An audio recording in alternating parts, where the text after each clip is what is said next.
Hello everyone, today we're going to be making the Crumbl cookie, like from the store, Crumbl cookie sugar cookies. So let's get started.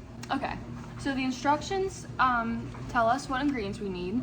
And for the cookies, you're gonna need a half cup of butter, a fourth a cup of oil, half a cup of sugar, 2 tablespoons of powdered sugar, an egg at room temperature, a half a teaspoon of vanilla, a fourth a teaspoon of almond extract, 2 1/3 cup of flour, a fourth a teaspoon of salt, and 1 teaspoon of baking powder.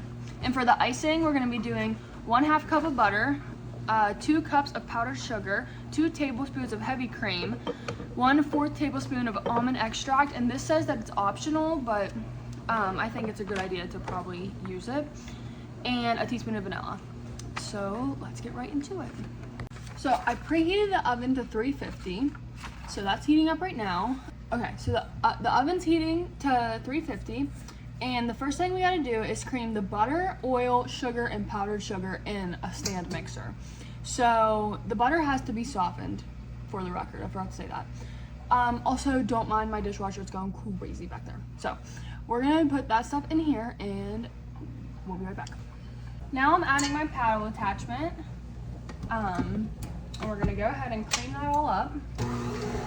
Whoa, went a little crazy there. Pick up the speed. Okay, now that that's creamed up, we're gonna add the egg, the vanilla extract, and the almond extract. Now we're gonna mix that in until it's all combined.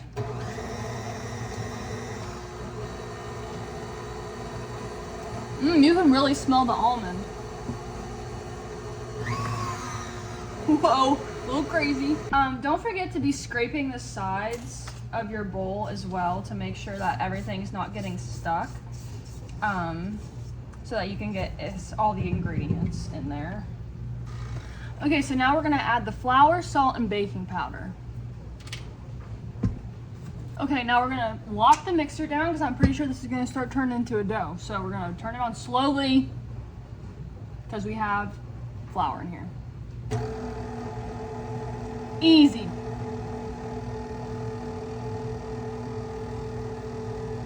I should have probably gradually put the flour in there, but it's fine.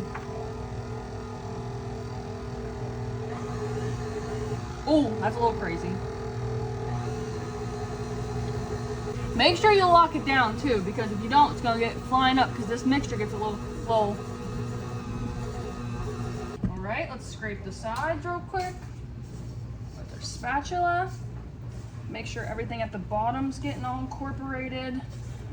Oh, by the way, this recipe makes 9 cookies, and I know what you're thinking. Abby, that is not a lot of cookies. And I'm here to tell you that I know that, but these are supposed to be bigger. So, I actually might have lied, but it's fine. Okay guys, we now have a dough formed here, and we're going to split it up into 9 equally divided little balls and put them on a tray. So, I'll be right back. This is the consistency we currently have right now. Okay, so now we separated them into 9 equal size ball shapes, and then you have to flatten them down into about 1 inch thick. I'm really bad with measurements, so this is what we're going with. They are enormous, I'm telling you. So we're gonna pop these in the oven and we're gonna bake them for 9 to 10 minutes depending on, how much we need. So I'm gonna throw those in there and we're gonna get to the icing. All right, so we're gonna go back to the stand mixer. And I'm not even gonna clean the bowl because it's kind of all out of there, so whatever. So now I am gonna clean this off real quick. Okay, so I cleaned my paddle. And now we're gonna start on the icing. So for the icing, we need to we basically just need to put everything together. So we need cream, the butter, powdered sugar, vanilla, and they said the almond extract is optional for this, but I think we're going to just to follow the trend with it. So let's go ahead and do that. After you get powdered sugar all over your entire kitchen, you then put the vanilla and almond extract in. Oh, sorry, and the heavy cream. Don't forget that. All right, now we're gonna mix it all up. Don't forget to scrape the sides. They said to use the paddle attachment, but I feel like the whisk would have been better, but I think they want it to be thicker. So, we're mixing this up right now. I might take a fork to it because it looks a little lumpy and my mixer's not touching the bottom apparently. So, I might do that and I'll let you know. Okay, for the icing, I kind of just like stabbed it with the whisk a couple times and it got all the chunks out. I don't think my butter was softened enough, but that's my problem. So, we're waiting for the cookies to be done and then we're gonna ice them and I will be back with the final product. All right, we took the cookies out. It took a little longer. I've put them in for a little longer than that, probably about 11-ish minutes. So now we're gonna put the icing on the cookies. Also, let me know, I let them cool a tiny bit. This is just gonna have to be the angle we do this with. So, I'm just gonna use a knife and kind of just spread it on. It still looks a little clumpy, but it's fine. Okay, I quite literally made a mess. All right, so this is what they look like. I made a huge mess of the icing. Now, let's talk about where I went wrong, because it was everywhere. So, I might have made the cookies a little too thick, but I don't care. And the icing is a little chunky, but I think it's just because the powdered sugar wasn't sifted, so, but it's fine.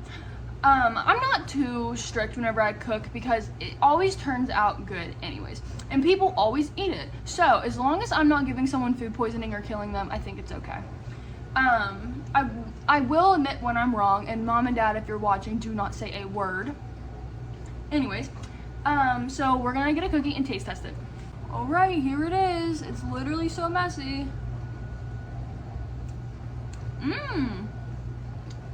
It's pretty good. I won't say it's the most amazing thing ever. The icing is definitely good. I think that if I added, I can't remember. I think it's powdered sugar. Then to make it thicker, it needed to be thicker. And I probably should have waited to cool a little bit because these are drippy, but they're pretty good.